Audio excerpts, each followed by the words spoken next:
Abierta con el arte y la cultura, su cita semanal con lo mejor del arte y la cultura dominicanos en contexto y en movimiento. La semana pasada, en nuestro programa estuvo dedicado a la educación musical en la República Dominicana. Esta semana continuaremos hablando de ese tema y para ellos tenemos a nuestro invitado del programa anterior, el músico y gestor cultural Luis Augusto Martínez Guzmán, quien nos acompañará sobre este y otros temas. Luis Augusto, bienvenido nuevamente a Página Abierta con el Arte y la Cultura, tu programa y ya tu casa o tu nueva casa. Muchas gracias, Fidel, agradecerte la nueva oportunidad y el privilegio de tener y estar contigo 2 programas consecutivos. Sí, habíamos prometido al público televidente traerte de nuevo porque uno tiene la sensación cuando trae a un invitado, es usual esto, uno tiene la sensación de que los temas no se agotan, nunca se agotan los temas, y que quedan cosas pendientes, que hay cosas que uno quiere decir, que quiso decir, y entonces por eso contemplamos siempre la posibilidad de un nuevo encuentro, de un segundo programa. No siempre se da, pero sabemos que hay temas que quedan sobre el tapete, que hay temas por desarrollar, que hay acontecimientos en desarrollo, como se dice hoy, y quisiéramos hablar contigo ya más, con más soltura y en esta segunda parte de la entrevista sobre esos temas que nos interesan a todos, sobre la política cultural en nuestro país, sobre la situación de la cultura, la difusión, el desarrollo del arte y la cultura, sobre la relación entre el arte y la sociedad y entre el arte y la política, y sobre ti también no solo como músico, que ya te hemos presentado. La semana pasada te presentamos como ese músico, el violinista, miembro de la Orquesta Sinfónica Nacional, profesor en el Conservatorio Nacional de Música. Y ahora hay otra faceta que nos interesa a nosotros, es el docente. En esa faceta también interesante, importante en tu vida, el docente universitario, bueno, el docente en el conservatorio y ahora el docente universitario en la Universidad Autónoma de Santo Domingo, nuestra UAS, nuestra querida, dolida, amada, sufrida, y yo te diría amada y odiada, ¿no? Porque con la UAS se tiene una relación de amor-odio que nadie ha confesado nunca, pero los que estamos allí y alguna gente desde fuera sabe que es la relación con la UAS es un tanto casi psicótica, yo diría, o casi esquizoide, ¿no? Pero bueno, tú eres profesor en la Facultad de Arte, en la Escuela de Historia y Crítica de Arte, que en nuestra escuela enseñas Historia del Arte, porque estudiaste la carrera de Historia y Crítica del Arte y hace un tiempo ya lograste ingresar allá como docente. Háblanos de tu experiencia docente, pedagógica, cómo lo combinas con tu trabajo como músico. Háblanos de eso, de la importancia y de la carrera como tal. Mira, yo creo que la distribución de tiempo, o de mi tiempo, imagínate con el pluriempleo desde muy joven, y empezó con los estudios. Yo recuerdo que cuando reingresé a la Universidad Autónoma de Santo Domingo, a la Escuela de Crítica e Historia del Arte, fue un sacrificio enorme, quizás no en lo económico, porque no, en lo económico no fue, pero sí con el tiempo. En ese momento yo era miembro de la Orquesta Sinfónica Nacional, recién nombrado como asistente principal de los segundos violines, era miembro de la Orquesta de Cámara del Ayuntamiento del Distrito Nacional, estaba dando clases de violín en la escuela elemental por una pasantía, un periodo no pasantía, ya yo estaba graduado, sino por un favor, por una deficiencia de profesores en cuanto al número, ¿no?, de calidad. Entonces me solicitaron. Entonces eso me fue ya organizando el tiempo para que hoy en día yo pueda compartir mi labor docente con mis otras labores que llevo a cabo. Entonces eso es, yo creo que ahí empieza como la distribución de tiempo. La docencia en mí yo creo que es algo de esa vocación familiar. Mis abuelos fueron profesores, mi mamá fue profesora. Entonces ya yo creo que por ahí vengo. Aparte de que yo digo que soy profesor en la universidad no tanto por por dar, que sí lo hago, sino porque a mí me gusta. Me gusta esa relación profesor-alumno y siempre me ha fascinado. Y en la Universidad Autónoma tengo la ventaja de ser profesor viajero y uno aprende un sinnúmero de cosas con grupos tan especiales. Nuestra universidad tiene grupos, en cuanto al universo es heterogéneo, hay de todo.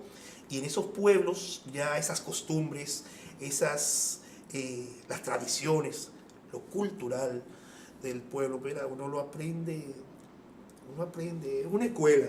Ser profesor de la Universidad Autónoma, en cuanto ya el alumnado, es una escuela. Sí, dijiste que eres profesor viajero. Y esa es una figura que queremos mencionar y sobre lo cual queremos hablar, porque el público tal vez se imagina que las clases en la Universidad Autónoma de Santo Domingo solo se dan en las sedes centrales, aquí en Santo Domingo. Hay mucha gente que ignora que la universidad tiene centros regionales o extensiones en distintas partes del país, prácticamente en todo el país. No en todas las provincias, pero sí en las provincias, en las ciudades importantes. Entonces, el profesor viajero o no residente es ese profesor que, viviendo en Santo Domingo o en otra ciudad, viaja de una ciudad a otra, normalmente de Santo Domingo a otra ciudad como San Francisco de Macorís o Nagua, o Santiago, o Mao, o Neiva, o San Juan de la Maguana, a dar clases allá en un centro regional que es parte de la universidad, ¿no? Sí. Entonces, normalmente cuando uno ingresa a la universidad, ingresa como profesor viajero, que es el título, el nombre que se le da al profesor no residente que recibe viáticos por su viaje, por irse de los fines de semana, por salir los fines de semana a impartir docencia a esos centros regionales. Esa es una experiencia que yo hice por 5 años, sí, cuando ingresé a la universidad, hace ya 2 décadas. Viajé 5 años a San Francisco de Macorís. Sí. Los fines de semana me iba los viernes y regresaba los sábados. Yo tengo la suerte de que estoy muy cerquita, yo estoy en San Cristóbal y Baní. Bueno. Ya tengo 2 años allí. Y también doy clases aquí en la sede. Pero te digo, en la sede también tiene sus características, el alumnado. Sí, Pero claro. te digo que sí, y todos pasamos. Hay muchos que se han quedado, porque hay compañeros allá mismo en la facultad que tienen años viajando. Sí. Yo he tenido la suerte de que estoy cerquita de aquí, de Santo Domingo. Tiene su encanto el hecho de viajar y es un cambio también. Sí. Es un cambio porque en los centros regionales hay otro ambiente. El profesor es mucho más respetado que acá. No es que aquí sea.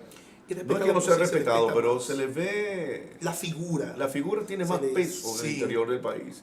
La figura del docente acá, donde hay tantos profesores, y el estudiante está acostumbrado allá, como que el profesor que viaja se ve como, bueno, hace un gran sacrificio y esta persona, esa figura de autoridad.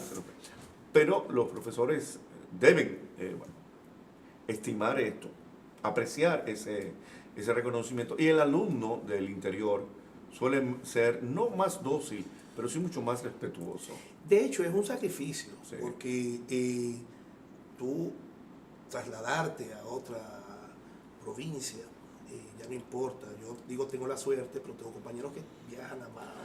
Sí. Un fin de semana, que te apartas de la familia. Pero creo también que es obligación de todos nosotros dar. Ahí sí voy. Por eso comencé, no tanto por dar porque me gusta, pero esa parte de dar. Hemos recibido mucho, en mi caso. Te dije que yo he sido el músico más privilegiado, Sí, por lo que te planteé. Pero yo creo claro. que Papa Dios, Sí. a los que creemos, o a los ateos, la materia o la fuerza, me ha ayudado mucho, y yo creo que hay que dar de todo. Por ejemplo, mira, tú tuviste la suerte de estudiar en Checoslovaquia. La vida te la presentó así, oh Dios, dar eso. Sin duda, entregar sin un duda. pedacito de lo que te ha dado. Yo creo que, pero no deja de ser un sacrificio. Y de hecho, los alumnos valoran mucho eso. Sin duda. Valoran mucho Y eso. tus estudios, bueno, tú no te contentaste con haber estudiado música y violín, sino que te interesaste por un área bastante similar, común, un área familiar, digamos, cercana que es la historia del arte, mucho más amplio, ¿no? La historia y la crítica de arte. Recuerdo cuando fuiste alumno mío, Sí. los años de estudiante con este otro grupo. Todos están ya ubicados Ubicados, sí. en la sociedad, tienen un campo ocupacional, todos tus compañeros de estudio que fueron mis alumnos. ¿Por qué la historia y la crítica de arte justamente? Y no la filosofía o la sociología o las ciencias políticas, aunque tienes una Maestría. maestría en ciencias Mira, políticas. la historia del arte llegó, yo te dije en el programa anterior que en mi caso las artes Sí, sí. y las ciencias sociales me Sí. apasionan. Estando yo sentado, yo me inscribí en el 1996 en la escuela de música, pero tuve que dejarla por un problema de que yo estaba en el conservatorio, entre bajar y subir, y decidí pararla. Hago el reingreso en el 2002 y una tarde fue del 2001, conversando con mi mamá, viendo esos documentales que veíamos ella y yo. Caramba, mamá, yo quisiera, mira, yo sé que tengo el tiempo pequeño, Sí. pero mira, historia de arte, ¿dónde yo podré ver aquí? Bueno, entonces ella misma al otro día se levanta y me dice, levántate. ¿Qué pasó? Vamos a averiguar una cosa. Bueno, me levanto. Y fuimos a la Universidad Autónoma. Y ahí averigüé, me dieron el penso y yo quedé fascinado. Entonces ahí comenzó mi caminar En el año 2001. 2002 hago Ya el tenías regreso. varios años como miembro de la Sinfónica, desde el Ya año tenía 99, ¿no? 99, 3 años. Ya tenías como una director de experiencia, Sinfónica pero sí, sí. Y yo había dicho el otro día... Era el año en que empezaba, ya la facultad estaba reciente, bueno, la facultad nace Sí. en el 2000, tenía un añito apenas. O dos Un añito, añitos. que yo recuerdo que cuando yo llegué Recién instalada. en el 96 no existía el edificio. No existía, aún no No existía. existía. Sí. Mira, yo dije el otro día que mi primer trabajo como una orquesta profesional, orquesta sinfónica, fue la orquesta del coro de la catedral. Pero yo tuve un trabajo también que fue la orquesta de cámara del Ayuntamiento del Distrito Nacional. Sí. Y ya a partir del 96 yo comencé, hasta el 2002, que por cuestiones políticas se quitó Hubo el cambio de gobierno, departamento sí. municipal, desaparecieron Bueno, el muchas cambio de cosas. gobierno fue en el año 2000. 2000, sí, el 2002 ya que estrenamos ahí muchas Sí. cosas, las divisiones. Ya en el 98 se comenzó con, a raíz del pacto por la democracia, se separaron las elecciones. Sí. Entonces en el 2002 ya se desaparece. Pero esa fue mi primera orquesta profesional ya de corte popular. Ahí fue que yo compartí con esas leyendas que yo te mencionaba, gran parte, en esa orquesta y en la orquesta de los profesores que dirige el maestro Almanzón González Caraguate. Pero te digo, ya yo venía con la orquesta, tenía la orquesta, el ayuntamiento, y en ese momento estaba siendo un profesor, digamos, interino en la Escuela Elemental de Música. Entonces, yo a pesar del tiempo tan corto, y yo le digo a mami eso, y averiguamos. Y te digo que fue un sacrificio en el sentido de trabajo, de estudio, porque con el tiempo yo a veces me coincidían los conciertos, con una clase o un ensayo, yo explicarle al profesor, yo fui muy buen estudiante. Eras aplicado, ¿no? Sí, muy aplicado, y sacaba el tiempo, donde eso nunca fue. Sí. Con eso quiero decir algo con relación a la UAS. Pero busqué el tiempo. Sí. Y fue un sacrificio. Y quiero hacer yo siempre escucho, es de nuestra UAS querida, amada y odiada por muchos, Sí. de que se pierde tiempo. La licenciatura en Historia y Crítica del Arte no es una de esas carreras tradicionales, y menos aquí, donde la población entre los estudiantes quizás a lo largo de su historia no llega a 20. Y yo no perdí tiempo. El que quiera ir a la UAS y está en eso, termina su carrera. Sí. En Sin el duda, tiempo. Sin duda, en el tiempo establecido. Supongo que esa dedicación, esa persistencia tuya y esa disciplina vienen de los estudios del violín. Es claro que creo que hay disciplinas como la música y la danza que te obligan necesariamente a esto, a una práctica metódica, Sí. cotidiana, a una dedicación, ¿no? Evidentemente, pero también viene de formación de hogar. Sí, El que no es disciplinado, y eso se aprende en la casa. sí. Entonces, hay buenos resultados.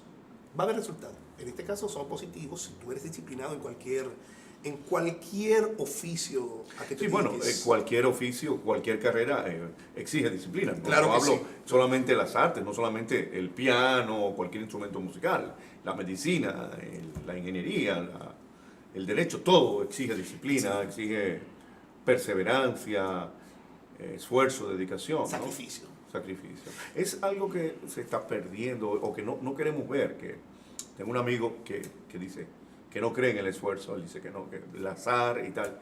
Pero el esfuerzo es aquello que ponemos nosotros para que se produzcan las cosas.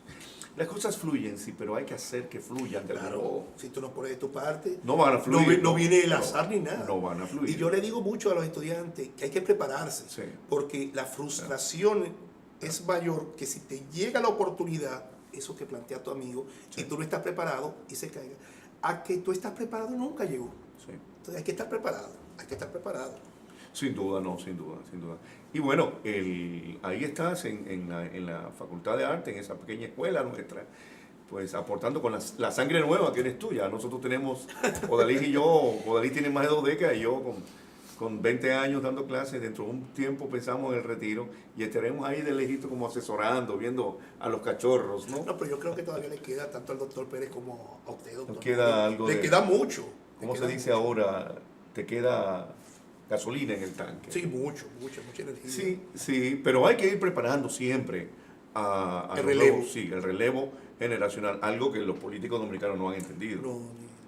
Porque lo que pasa es que el relevo se convierte en la República Dominicana en una tradición y en el nuevo caudillaje, ¿no? Y entonces dice, bueno, pero ¿cuál es el relevo si es la misma gente hace 20 años? Ve, solo lo vemos en los políticos y en el presidente, pero en todas partes está ese no ceder espacio y dar, porque una vez llegaron ellos. Hay una relación estrecha entre arte y sociedad, entre arte y política, y yo pienso que deberíamos enfocarnos en esto, pero eso lo vamos a hacer, los Augustos, en nuestro próximo segmento comercial.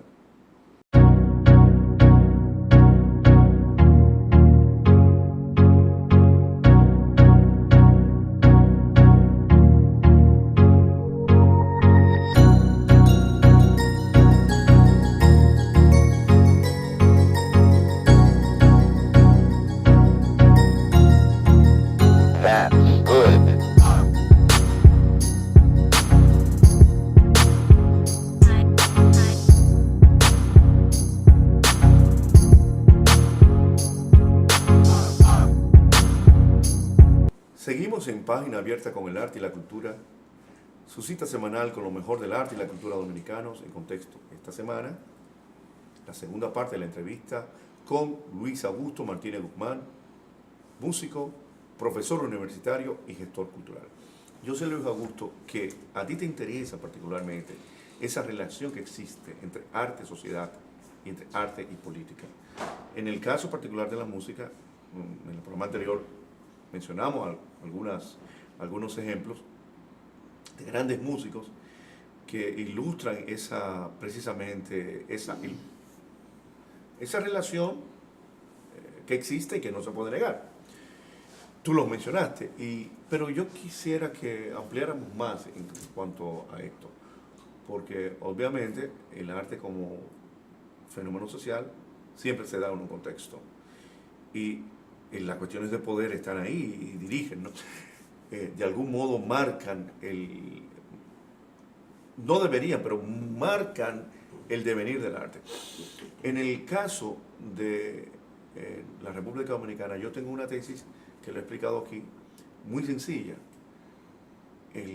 Yo creo que las políticas culturales en nuestro país están condicionadas por la cultura política. Mira, la relación que existe arte y política, aunque hay muchos pensadores que han trabajado incluso de una nueva estética con relación al arte influida por la política, eso viene desde el principio.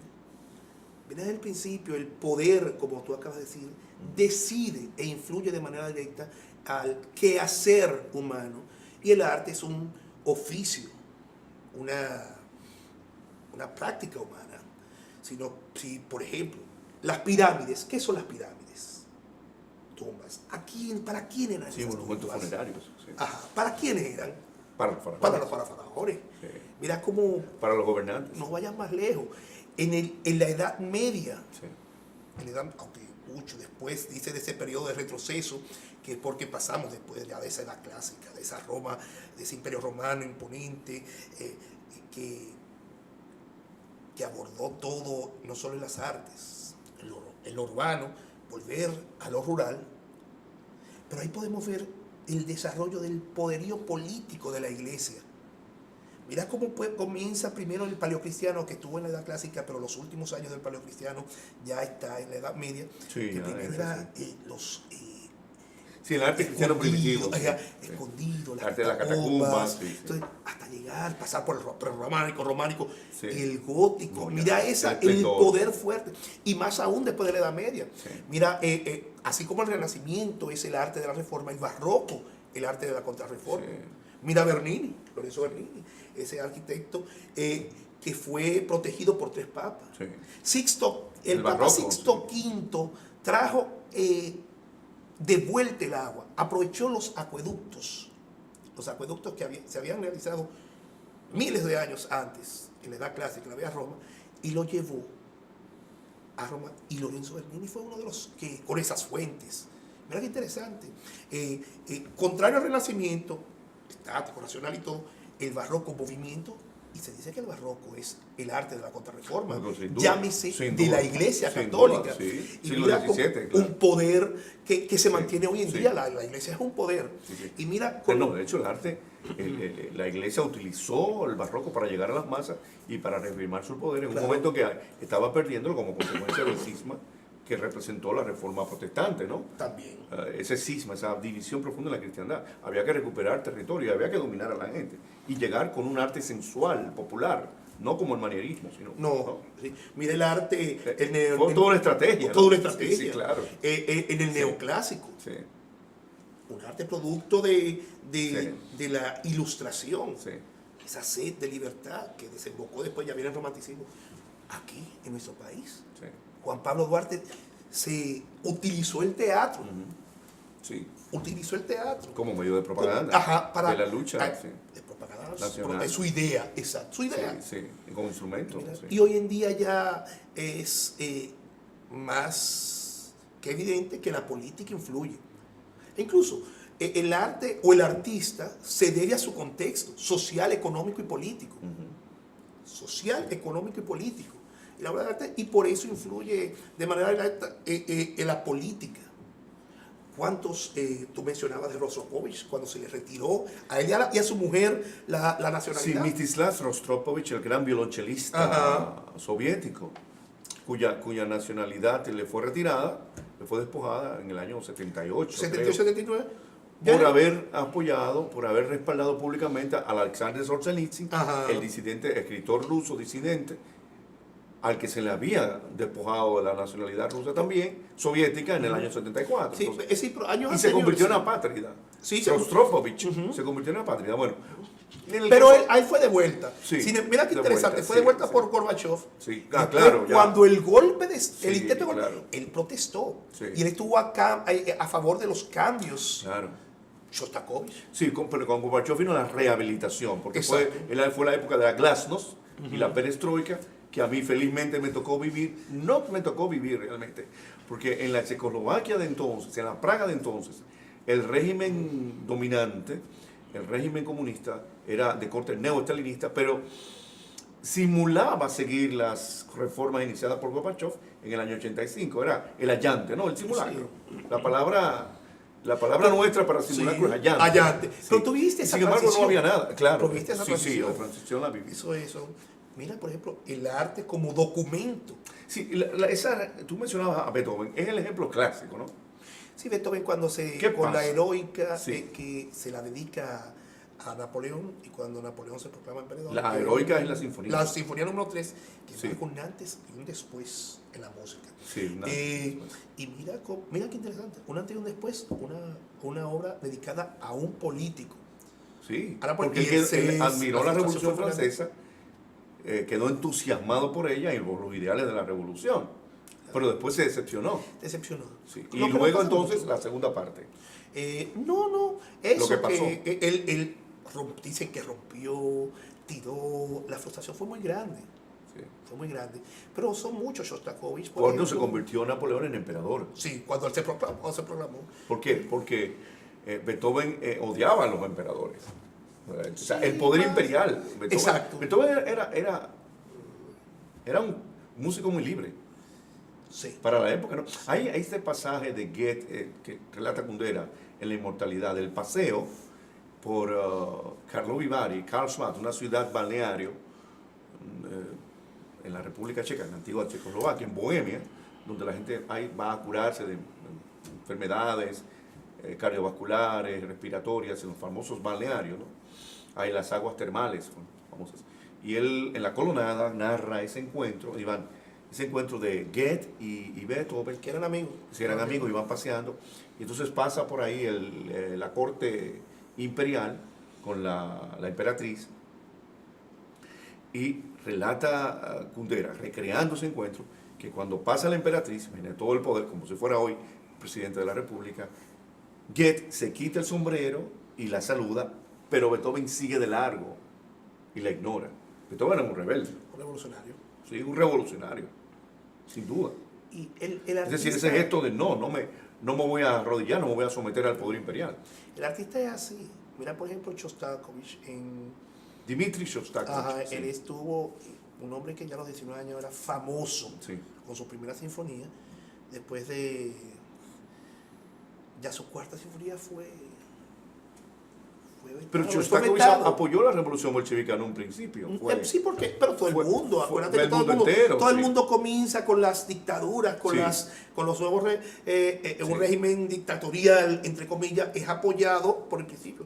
Incluso todo régimen dictatorial está apoyado por una gran parte No, de la porque empieza como población. una revolución. Claro, una triunfante, contracultura, como una esperanza nueva una para la humanidad, esperanza, para el futuro, con lo grandes ideales, moderno, con que el promesas. progreso, las promesas. Luego se degenera. Claro. Luego, y eso ha pasado sí, en como todas todo, partes, sí. como aquí, los gobiernos del Partido Azul del Sí. siglo XIX.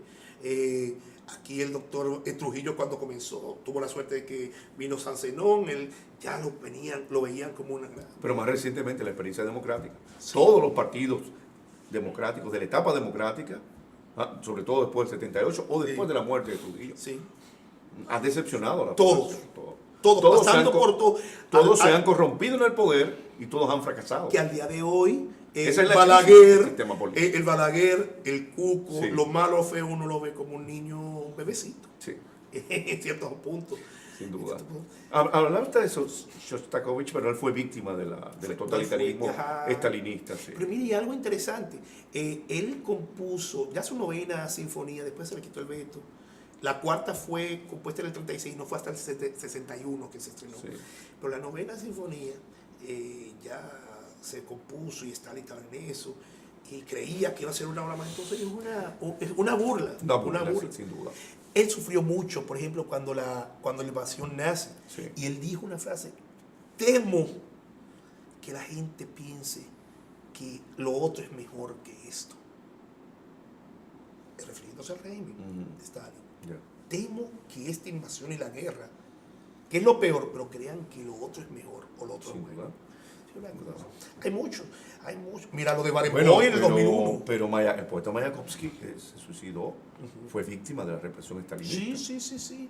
Hablando de la poesía o de la literatura, no solo de la música. No, en todas sí. las ramas. En Porque todas si las ramas. hablamos, mira, de los discursos, analizar los discursos pro y en contra de un régimen, son obras de arte de una perspectiva literaria.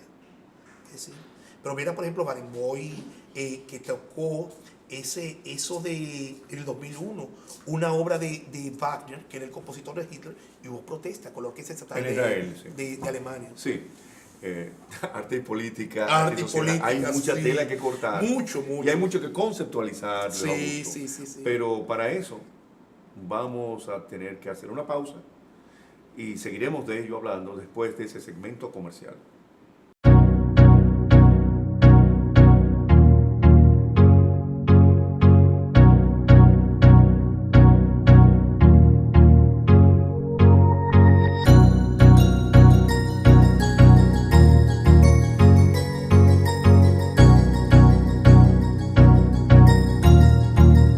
That's good.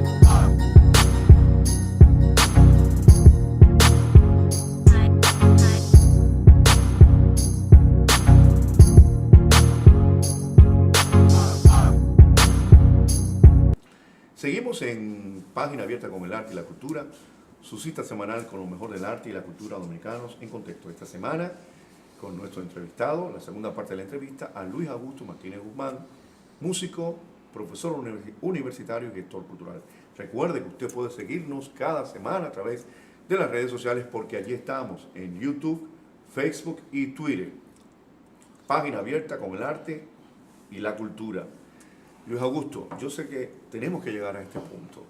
La política cultural y la situación de la cultura en la República Dominicana. Una diagnosis y una prognosis.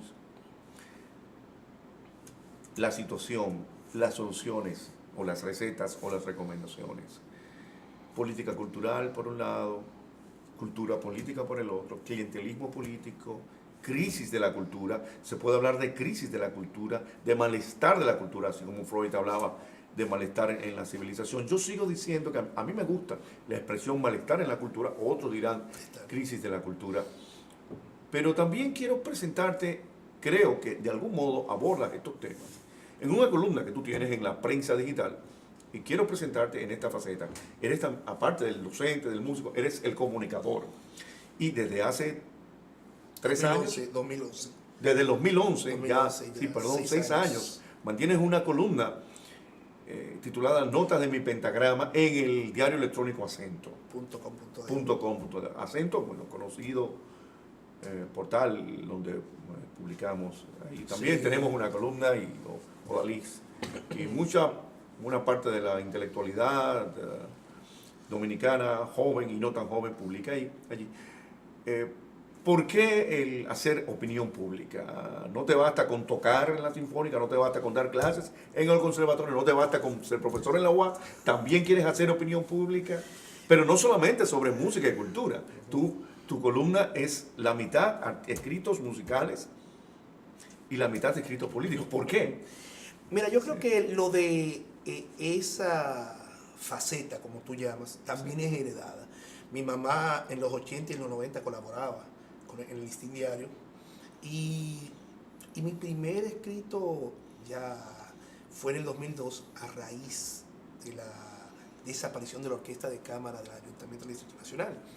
Entonces, en el 2002. Esa orquesta no duró 12. Duró dos. No, ya con el cambio de gobierno municipal, como te dije. Pero fue efímera. Del 96 al 2002. 6 años. 6 años. Una lástima. Una lástima y cumplió un papel bastante interesante. Se hacían conciertos en los parques. Me dio mucha pena y eso también tuvo que ver lo político, mucha gente por debajo. Es una decepción. Bueno, pero ya en el 2011 le digo a mami, cónchale mami, yo quisiera, yo escribo, mi mamá me corrige, todavía hoy yo no publico nada sin que mi mamá lo vea. Tu madre está presente. Sí, bueno, en la entrevista, mira, tú te acuerdas, mándamela a ver, que la vea mi mamá. Si ella decía que no, tumba eso. Entonces, eso es heredado y tuve la suerte de que don Fausto Rosario me abrió las puertas. Ahí escribo, como bien dices, de música, de historia del arte, de política, de muchas cosas también. De tus temas. De temas. Sí, amplios, y ahí es que voy hablando, y todo en el marco, dentro del marco de respeto.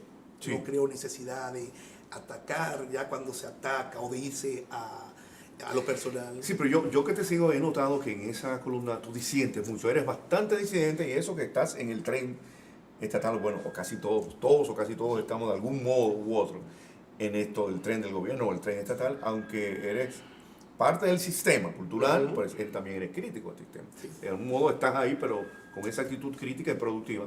Y te pronuncias y haces análisis político, pero también sobre la situación de las instituciones culturales. Exacto. Y de las instituciones a nivel general también del país. Yo te voy a decir, lo que pasa es, primero, yo soy un empleado del Estado. Sí.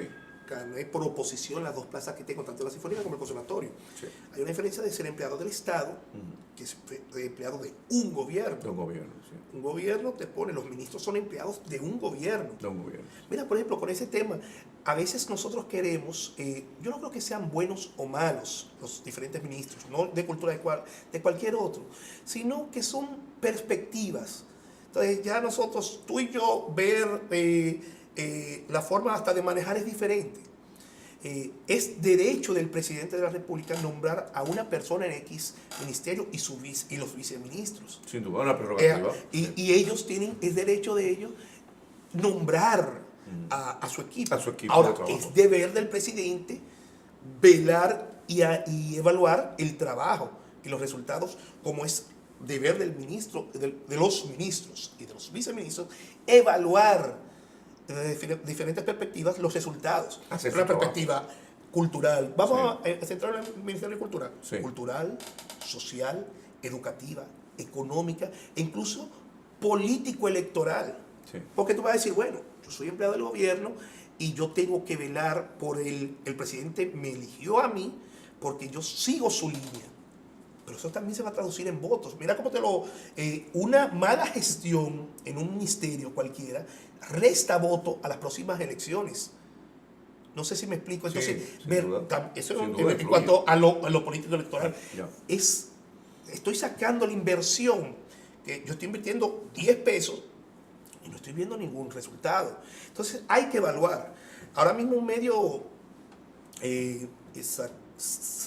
sacó un trabajo donde nuestro Ministerio de Cultura de un aumento en la nómina y en los puestos. Yo decía, mira, a alguien, yo no me opongo a los nuevos salarios bajo ninguna circunstancia.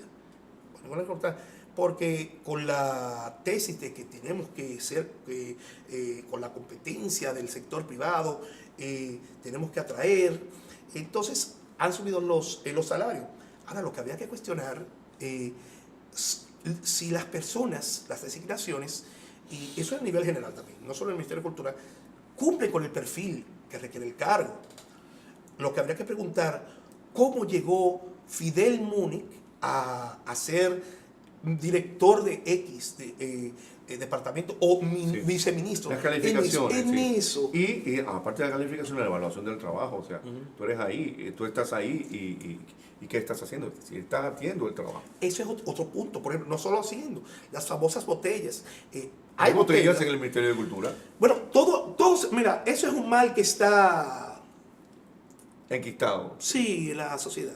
Porque en todos los ministerios. todo servidor público Sí. que recibe un sueldo y no va a trabajar, se convierte en una botella. Sí. No importa el cargo, no importa el nombre, no importa la situación. Y los que disfrutan de doble... Por ejemplo, hay personas que nombramiento, tienen en horarios, doble, que sí. tenemos, yo soy de la Sinfónica y del En horario Conservatorio. coincidente, Y de la UAS. Yo sí. no puedo bajo ninguna circunstancia descuidar ninguno de los tres. No, claro. Hay muchas personas que se creen con el derecho de faltar. No, yo estoy en tal sitio y falta y descuidan. Lo peor de todo que hay muchas personas que se creen merecedoras de un sueldo. Y tú preguntas, ¿y por qué? Yo me merezco el sueldo, ¿por qué? No, por nada. Mira, por ejemplo, algo que yo quiero tocar. Altos sueldos, entre comillas, ¿no? De 100.000 pesos tampoco es un sueldo tan atractivo. Para muchos de ellos sí, pero bueno, allá ellos. Pero tuve una cantidad de personas que dieron su vida por el arte y a formar, que estaban olvidados. Yo Sí. te mencioné el otro día del maestro Félix Castillo La Chapelle. Sí. Y yo no he sido 2 o 3 veces que he hablado con varias personas, de todos esos compañeros de la Sinfónica. Te mencioné a La Chapelle, pero te puedo mencionar a Alfonso Cava, Francis González Brito, Herminio Elena, Jacinto Roque, Bernardo Rojas, Ramón Rojas, que dio ahora mismo hace un tiempo un accidente cardiovascular. El pobre, un Esos derrame. músicos dedicaron su vida Y a formar. no Nadie se disfrutan- acuerda de ellos. No disfrutan de una Y pensión. personas que sí estudiaron Sí, y que cumplieron y cumplían y aún cumplen, podrían cumplir en X posiciones. Entonces, eso sí se podía cuestionar que tanto Luis Augusto no puede ser funcionario del Estado por el simple hecho de que yo le caigo bien a Fidel Múnich, el ministro. Sí, claro. Y con eso de las personas que faltan al trabajo, Sí.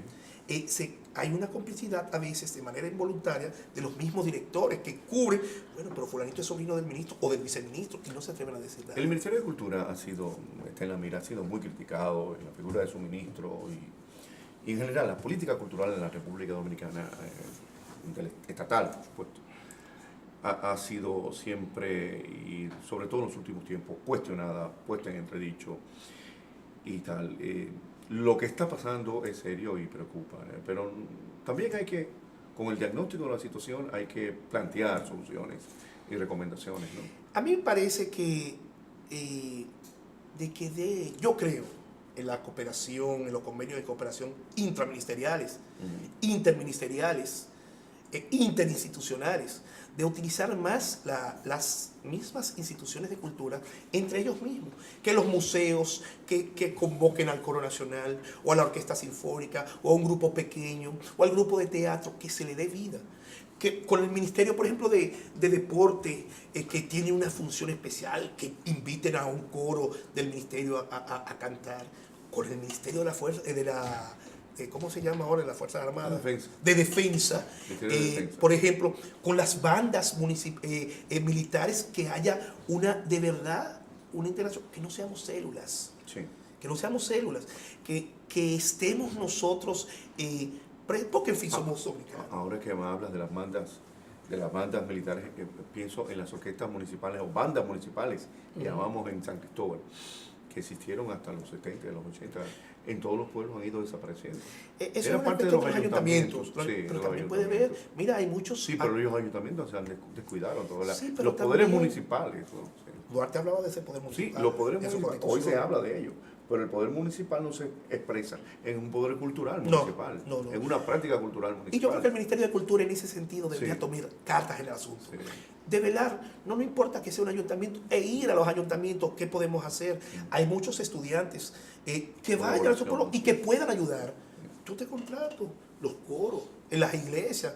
Mira, hay trabajar con el Ministerio de Turismo y crear políticas para un turismo cultural. Aquí somos ricos. Aquí la República Dominicana solo se vende como playa o pelotero. ¿Por qué somos los mejores peloteros del mundo? ¿Vendemos la sangre? No, porque tú te vas por la carretera Mella y ves las diferentes inversiones de los equipos de Grandes Ligas, y está invirtiéndose. Decir, también yo he dicho, se ha avanzado, sí, muy lento. Echarle culpa solo a una gestión sería muy injusto. Nosotros decidimos aquí en el programa que la inversión en cultura nunca será suficiente. Nunca habrá suficiente dinero para invertir en cultura. Pero tú tienes que ver que la cultura aquí se ve como un postre. E incluso hace 30 años a uno de la Sinfónica, en un periodo crítico, le dijo un funcionario, es un postre. No, el arte no es un postre. El arte es una necesidad. Sí, claro. Y se puede utilizar. Del espíritu humano. Sí, entonces, en ese tenor... No es un adorno, no es un ornamento. Exacto. No es un barniz. Exacto. Yo creo que más la evaluación es que haya nuestra más vida, claro. Y le da sentido a nuestra vida. Claro que sí. Igual que la religión, igual que la filosofía, igual que un oficio que tú elijas. Pero así mismo, un proyecto de vida. Somos células a nivel ministerial, con los diferentes, también somos células. La descentralización es lo ideal, pero mira, aquí ya yo creo que la centralización vuelve a ser una opción cuando hay tantas instituciones dedicadas a una cosa que distan, y una falta de cooperación intraministerial. Y hay que ver, no importa quién sea, no importa evaluar el trabajo. No importa, yo conozco, mira, no quiero decir nombre, pero yo conozco personas que están trabajando. Que yo le decía a alguien, mira, si tú te pones a ver, no estoy de acuerdo porque estaba de aquí de la capital a Santiago, en estos días, yo dije, mira, ya tú estás ganando poco. Y él se ríe. Pero hay otros que, mira, que no, y se creen con el derecho. Y vienen las frustraciones. Yo creo que ese, como tú llamas, malestar, no solo en la cultura, sino los actores de cultura, yo creo que estamos por una fase de tristeza. Porque, óyeme, yo te voy a decir, cuando gana uno 100 y tantos de mil de pesos más los beneficios, y uno gana. Mira, una anécdota muy jocosa de otro gran amigo. Mira cómo vino un artista. Él vino la orquesta sinfónica. Una vez le llega el cheque, hace mucho, como 10 años, 12, y le han quitado una cantidad grandísima del sueldo, y él va a Bellas Artes, pero no puede ser, va a Cultura, y se lo descuento y bien, y dice el señor de financiero, como ido, y busque la nómina, pero mira, no puede ser, casi el sueldo, pero espérate, se mete a Contraloría, dice, con mucha pena, ay, mi hijo, mira lo que pasa, acá hay un error, es que aquí dice que tú eres miembro de la policía, de los bomberos, de tal cosa, no, yo soy miembro, mira cómo tenemos que vivir del pluriempleo, por poco buscando del pluriempleo.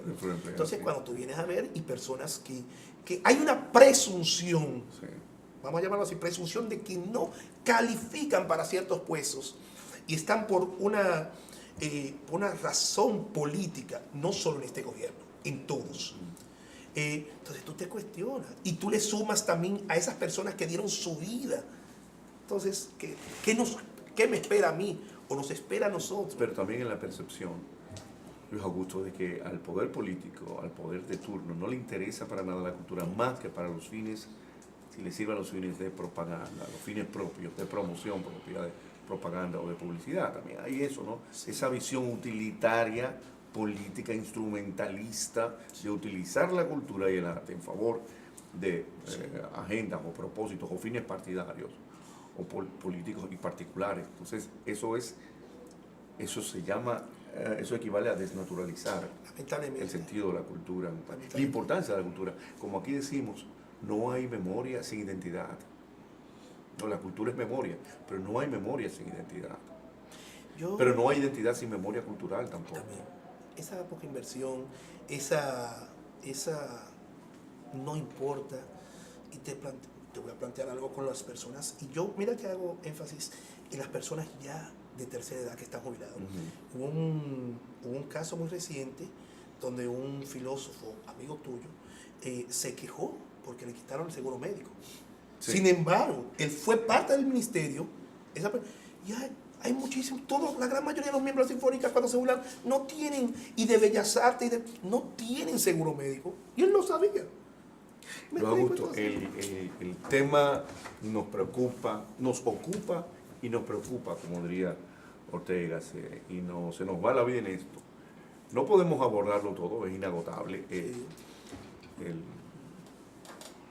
Será para una oportunidad más adelante. Sí, más adelante. Te quiero agradecer el haber venido a nuestro programa por segunda vez, estas 2 comparecencias tuyas, muy útiles, muy productivas, muy edificantes. Gracias de verdad, sinceramente, por venir acá y compartir con nosotros sobre estos temas de la cultura, del arte, que nos involucran a todos, porque a ello nos dedicamos nosotros. Yo muchísimas gracias por invitarme estas dos semanas. Quiero decir que tú decías que tenía mucho yo por problemas. Yo daba clase en la UNPU, la Universidad Nacional Pedro Enrique Ureña, Distrito de la Cultura Universal, el día que se hacía el programa, y por eso no había venido. Ahora con nuestro conductor de vuelta, con Odalís, vuelta de su viaje, que tendremos más adelante en otro programa, y yo sé que el amable público televidente estará disfrutando de tu comparecencia acá. Luis Augusto, nueva vez, gracias por tu comparecencia en nuestro programa. Y a ustedes, amables televidentes, gracias por el apoyo, por estar de nuevo con nosotros, y será hasta una nueva emisión de su programa, de su cita semanal, Página Abierta con el Arte y la Cultura. Hasta entonces.